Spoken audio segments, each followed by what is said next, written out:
Have you ever asked yourself, why do I feel bad about myself when I set a boundary with somebody else? Or why do I feel guilty when I say no? Well, stick around because in this video, we're going to unpack that pattern in your life to determine where it comes from, how it might have developed, but even more importantly, we're going to talk about how do we take steps to break that pattern. My name is Tomphilp, and I'm a trauma-informed coach. I've been working with adults for years who struggle with relational trauma to help them regain trust in themselves and others so they can experience a safe and secure relationship. Now, be sure and stick around to the end because the very last tip is the best. Okay, let's talk a little bit about how you might have developed this pattern. Well, first of all, it's really important to understand that there's only really 4 available options for your body to be able to respond under extreme stress, trauma, or overwhelming types of situations.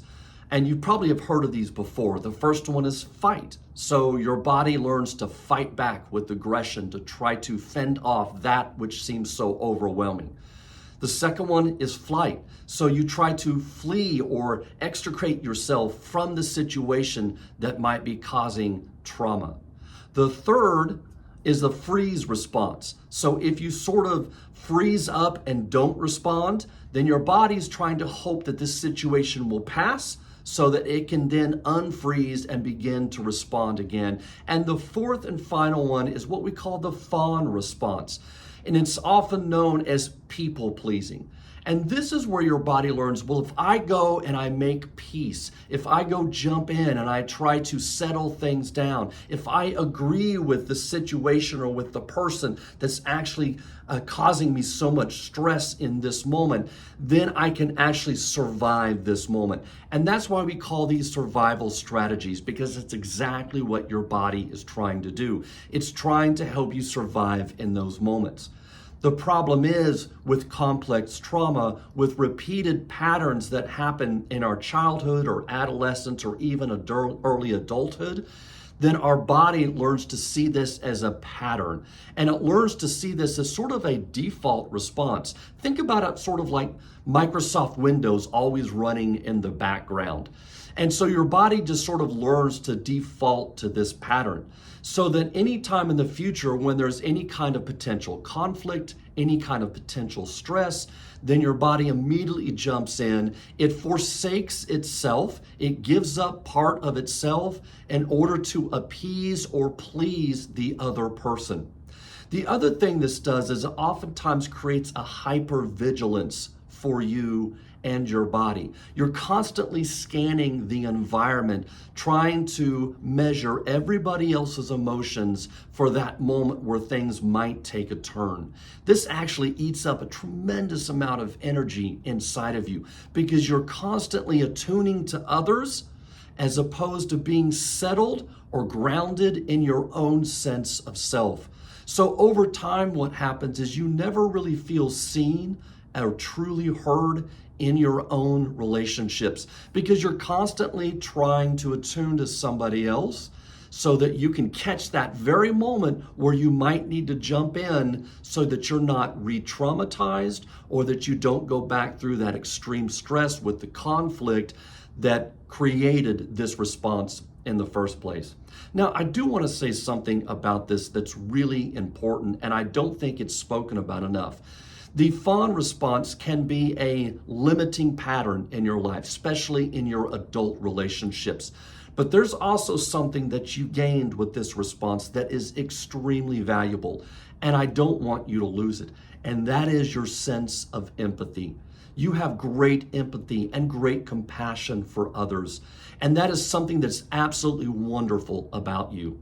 So as we talk about this particular coping strategy, if you will, then I don't want you to sort of swing the pendulum from, okay, I'm over here, now I have to come all the way back over here and set strict boundaries with people in order to be able to work through this pattern in my life. I don't think you do, and I don't want you to go from one extreme to the other because your gift of empathy and compassion for others is desperately needed in the world today. And you possess those gifts in part because your body chose this particular strategy. So I want you to think about just swinging the pendulum down kind of in the middle. We don't want to be so rigid when we begin talking about how to break this particular pattern in your life.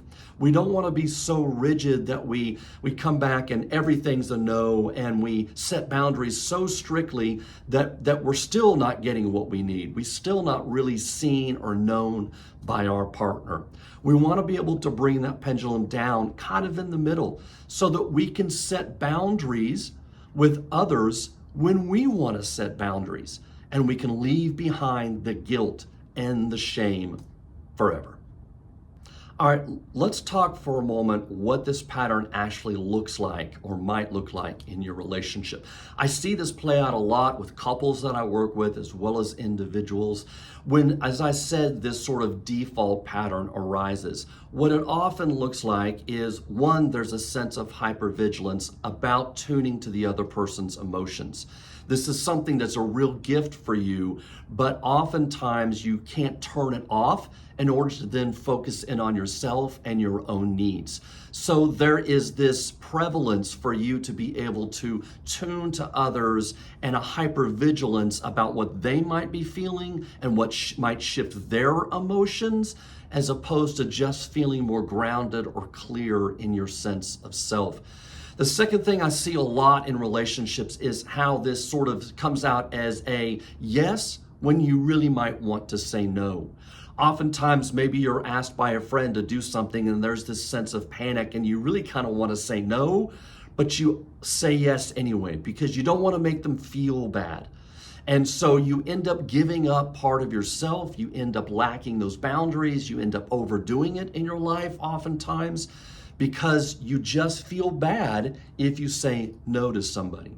Another thing I see in relationships is this over apologizing. Sometimes people pleasers can jump in real fast and want to sort of over apologize or even apologize for something they're not even sure what they're apologizing for yet. But this is the way oftentimes it shows up in their significant relationships with their partner, because what they're doing is they're trying to just calm the storm in that minute.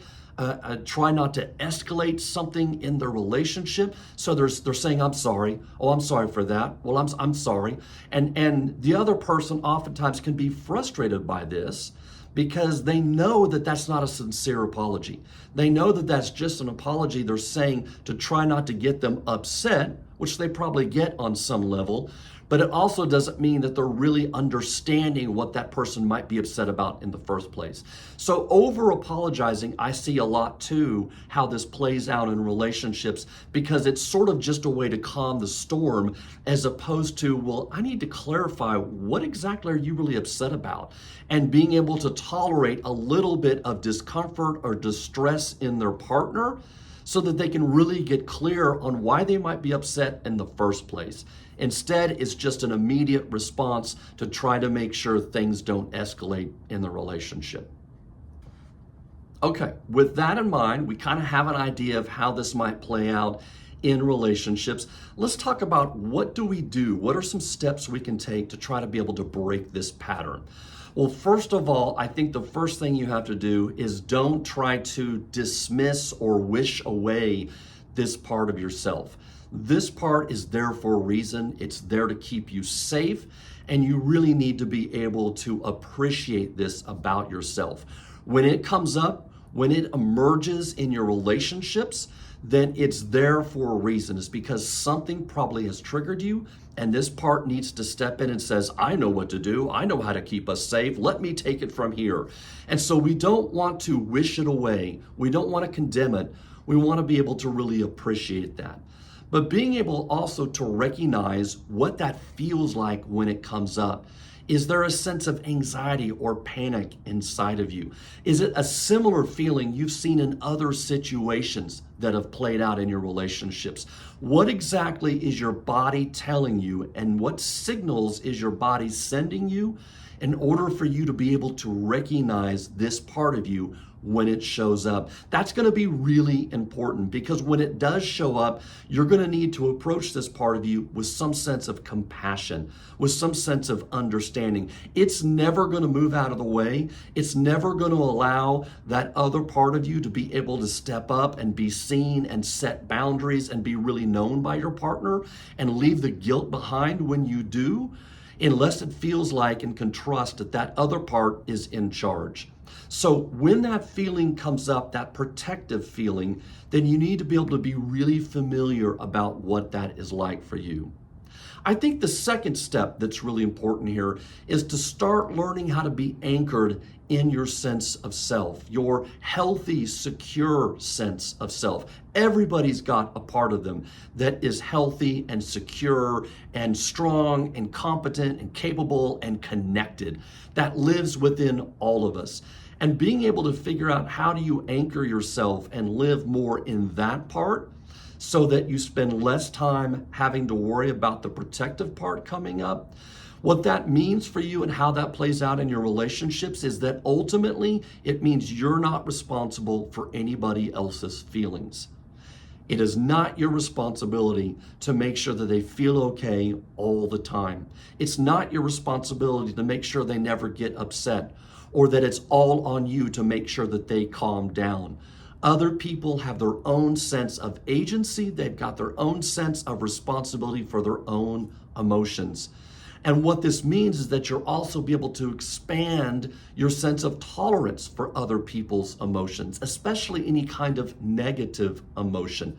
So things like meditation or yoga, where you can learn how to be more anchored in that healthy, secure part of yourself, really is a huge step towards you being able to then say, no, I'm not able to do that.